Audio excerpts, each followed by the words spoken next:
Hello summoners and welcome back to another ProGuides video. My name is Nathan Ng and we'll be discussing the counter picks of some of the more popular OP champions on patch 11.23. We'll be going over the runes, builds, and playstyles to effectively counter specific matchups. So the next time you run into one of these characters, you have the game knowledge and confidence to bully out your opponents. Now we're not saying that you need confidence to bully. I mean, if anything, bullies are insecure, I'm sure. Anyway, we'll start things off with Vayne as a counter to Darius. For multiple seasons, Darius was a powerhouse top laner with one of the highest pick, ban, and win rates. It was possibly the worst example of Riot refusing to get rid of a problem champion ever.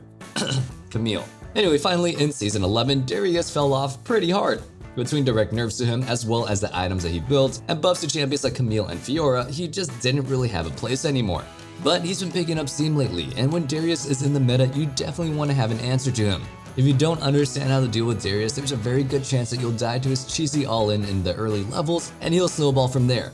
Vayne works perfectly to keep that from happening. You can easily punish him when he goes for farm, generally trying to proc your silver bolts. Just be sure that you aren't tumbling into him. You want to save your Q for if he tries to walk up. If he uses ghost and or flash in an attempt to fully commit for an all-in, just condemn and exhaust him and then disengage completely. As the game goes on, you'll eventually reach the point where you'll melt him in all-in fights. Just be sure that you're using Tumble to roll into him to dodge the other part of his Q, and you should easily be able to kill him before he can kill you. Now for the build you'll want in this matchup. For your runes, run Press the Attack, Presence of Mind, Alacrity, Coup de Grace, Taste of Blood, and Ravenous Hunter, with the stat runes being Attack Speed, Adaptive Force, and Armor. For your items, build Doran's Blade and then build into Immortal Shield Belt, Berserker's Grief, Executioner's Calling, and Phantom Dancer. After that, you'll go for Ginsu's Rage Blade, either Blade of the Ruined King or Mercurial Scimitar, and then upgrade to Mortal Reminder. Having solid counter picks is definitely an important part of winning a solo queue. If you're playing off the back foot from selects, odds are already bad. But there's more to it than that. You also really need solid fundamentals if you're actually trying to climb. Whether you're new to the game or you have years of bad habits, it can be very difficult to find direction on your own. And if you're new, welcome to League of Legends. It gets better, I think. Our top tier coaches over at ProGuides.com can help you figure out exactly what you need to work on. They're available 24/7, so it's never a really bad time to try one out. I promise, there's at least one that specializes in exactly what you're looking for. These guys have spent years reaching the top of the ladder, so why wouldn't you want to steal all their solo queue tips and tricks? All you have to do is click the link in the description. Now let's get back to the video. The second top lane counter that we'll be looking at is Tahm Kench as a pick to Teemo. We predicted Teemo becoming OP long before his last round of buffs, and now his predictions unfortunately have come true. A longtime terror of low elo may have been a troll pick in the past, but now he's so meta that even the top of the ladder, he's a common sight. When you end up against Teemo in a bad matchup, it's hell from level 1. He has constant poke, and against most melee matchups, you can't even trade back due to his blind. As Tahm Kench, you'll be negating his poke with a combination of your E's Grey Health, Doran Shield, and Second Wind. And if that little rat bastard ever slips up and lets you land a Q, you can go ahead and chase him down and take him down. Let's look at the build that you'll want in this lane. For your runes, you'll run Grasp of the Undying, Shield Bash, Second Wind, Unflinching, Magical Footwear, and Approach Velocity, with the stat runes being Attack Speed and double magic resistance. For your items, you start off with the Doran's Blade and then build into Spectre's Cowl and Merc Treads. After that, build into Frostfire Gauntlet, then upgrade to Spirit Visage and go for Titanic Hydra. Next, you'll build into Thornmail and then finish off your build with Anathema's Chains. Now, looking at the jungle, our first counter is Skarner into Kha'Zix. This one isn't one of those hard counters where you can just run at your opponent in a head-on fight and win from level 1. Skarner is a bit of a slower ramping pick and just isn't meant to force 1v1 duels.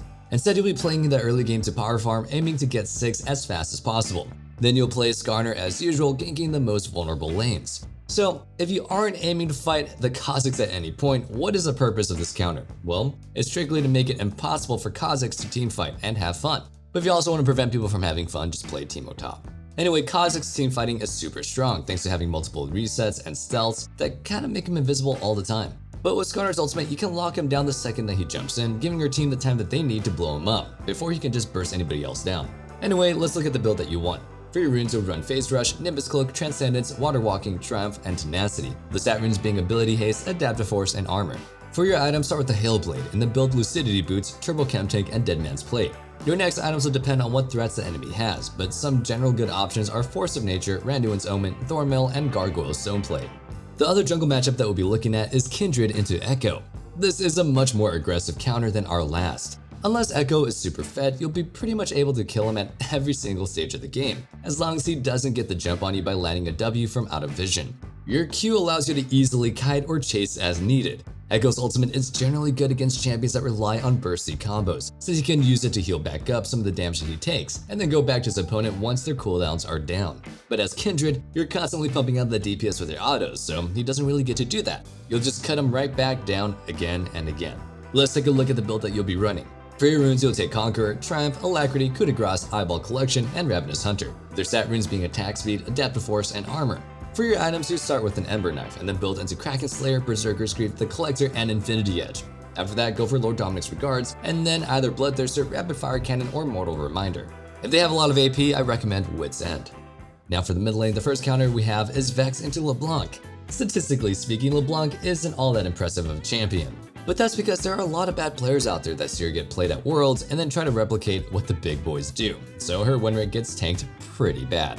But in the right hands, Leblanc is a really hard champion to deal with. She does a huge amount of burst when she goes in for trades, and since she blinks right back after, it's pretty difficult to do anything back. Plus, not even to mention her stupid passive. But Vex is basically engineered to be a hard counter to this playstyle. Anytime she goes in for a quick QW trade, you respond with your own W. This allows you to shield part of her burst while fearing her and allowing you to hit the rest of your combo.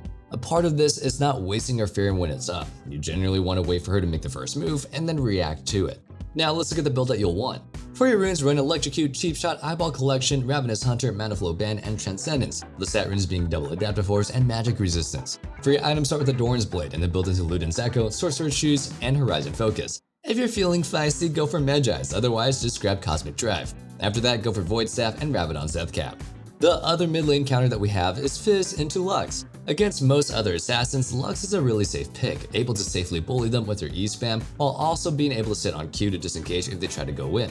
The same sort holds true for Fizz, but only in the early game. Post 6, you turn the tables. Your ultimate gives you a way to engage on Lux from afar, and since she's immobile, she's a pretty easy target to hit. Once that shark lands, wait for the knockup, and then combo her down.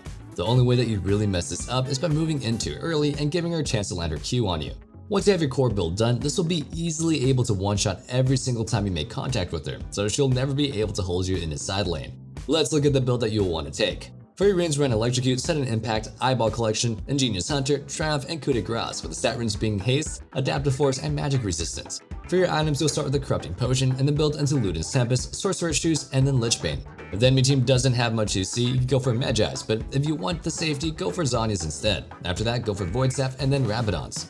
Usually our question of the day pertains to the meta or how you guys feel about champions in some way, shape, or form, but today it's gonna be quite different. Seeing Fizz here reminds me of how a friend of mine absolutely despises Fuzz Fizz. He told me if I bought the Prestige version back when it was available, he would block me, and we haven't talked to this day. And that brings us to today's question of the day. What skin do you absolutely hate to see? Let us know your answers down in the comments below. Moving things down to the bot lane, the first pick that we have is Kog'Maw into Jinx. This isn't a crazy hard counter pick where Kog counters Jinx on a mechanical level. It's more so that they fill the same role of being a hyper carry, but Kog has just a way stronger laning phase. This is only as long as you fight around your W's cooldown. He does a lot more damage than Jinx in early 2v2s. Unless there's a significant support gap, you'll just come out on top of every single trade. In teamfights, his damage output is also a lot higher, assuming both teams are just going at each other head to head. There's not really much else to say here, but that's what you would expect when you're comparing two champions that primarily right-click. Now, let's look at the build that you want. For your runes, run Lethal Tempo, Presence of Mind, Alacrity, Coup de Grace for Cut Down, Taste of Blood, and Ravenous Hunter, with the stat runes being Attack Speed, Adaptive Force, and Armor. For your items, start with the Doran's Blade and then build into Mortal Shield Bow, Berserker's Grief, and Ginsu's Rage Blade. After that, go for a Hurricane and then Randuin's Omen, and some situational item like Guardian Angel, Blade of the Rune King, or Wit's End. The other bot lane counter that we have is Vayne.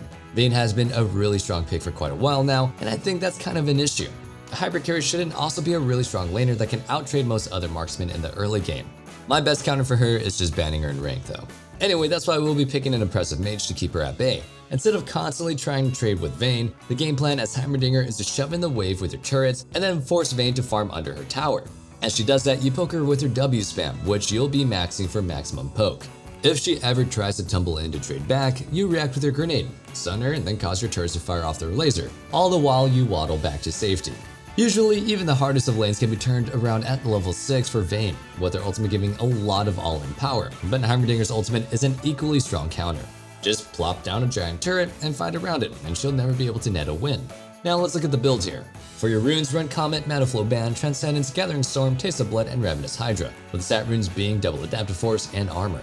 For your items, start with the Doran's Ring and then build into Luden's, Sorcerer's Shoes, and Zanya's, picking up an early Oblivion Orb along the way. Next up, grab your Rabadons, then Void Staff, and lastly, upgrade that orb to Morellonomicon. For our supports, the first pick that we'll be looking at is Sona into Lulu. In lane, Lulu's 2v2 trading is pretty strong. She can both deal and negate a lot of damage, so even kill lanes struggle to fight her in straight up fights. That said, she can't really force trades all that well, so she can't threaten you as Sona as long as you don't just run at her. This means that you get a fairly free lane to scale up in. Normally, Lulu is fine with scaling too, since she does an amazing job of buffing up the hyper carries in teamfights better than anybody else. But Sona doesn't just buff up a single carry, she provides huge amounts of buffs to the entire team, especially in extended fights where you can just smash that keyboard, providing aura after aura to give your team the upper hand. Now let's take a look at the build that you're going to be wanting to run here. For your runes, you'll be taking Airy, Mana Flow Ban, Transcendence, Gathering Storm, Presence of Mind, and Cut Down, with the set runes being Haste, Adaptive Force, and HP. For your items, start with the Spell Thieves, Rush Lucidity Boots, and then build into Moonstone Renewer, Staff of Flowing Water, Ardent Sensor, and Ward Stone. Finishing off our list, we have a Moomoo as a counter to Nami. Nami can be a really lane-dominant pick, with her providing huge amounts of sustain and poke with her W, and even some pretty good all-in potential. As other aggro supports, you just run the risk of being poked down heavily every single time you try to engage. If you miss your skill shot, you just take a big blab of damage as you walk back and wait on cooldowns. But as a Moomoo, your Q has so much range that you're able to fish for engage attempts from well outside of Nami's W range. If you miss, you won't be heavily punished for it, and if you land it, you can just go for the all-in, especially if it's post 6. Let's take the build that you'll want to run. For runes, take Aftershock, Font of Life, Second Wind or Conditioning, Unflinching, Cheap Shot, and Ultimate Hunter, with the set runes being Adaptive Force, Armor, and HP. For your items, start with the Relic Shield, rush either Lucidity Boots or Merc Treads, and then build into Locket of the Iron Solari and Abyssal Mask. After that, grab Anathema's Chains or Frozen Heart, then finish off your build with the Ward Stone. And that concludes our latest episode of Counter Picks. I hope you guys enjoyed the video, and if you did, be sure you sub so you never miss out on our meta guides, and you're always in the loop on what the best picks are. Remember, let us know what skin that you absolutely can't stand in the comments down below. And one last thing, don't forget to check out our Discord in the description box below where you can discuss League further or just hang out and be a part of the community. I can't wait to see you guys back in the next video, but until then, stay safe, stay healthy, and have a wonderful day. Peace.